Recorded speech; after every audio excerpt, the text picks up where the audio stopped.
Welcome! In this quick guide, I'll show you how to integrate your Square account with Quixess. Once you're logged into Quixess, go to the left-hand menu and click Sales Channels. Find Square in the list and click Integrate. You'll see an optional field labeled Alias. It's not required, but it helps if you manage multiple Square locations.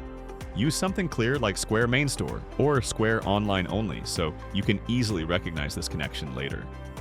Next, click Validate Connection. You'll be redirected to the official Square login page.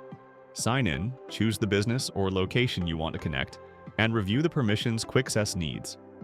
If everything looks good, click Allow or Authorize to approve the connection. Once you're redirected back to Quixess, your Square channel will show as Connected. From here, go into Settings. This is where you configure your fees so Quixess can calculate your profit and help set accurate sales prices on your website. Open Fees Setup to enter your Square transaction fees, platform fees, or any percentage-based or fixed fees tied to your Square sales. Then go to Other Fees Setup to add additional operational costs, such as packaging, handling, or shipping-related fees. And that's it. Your Square integration is fully set up. Quixess helps you automate, sync, and price correctly so you can sell more with less.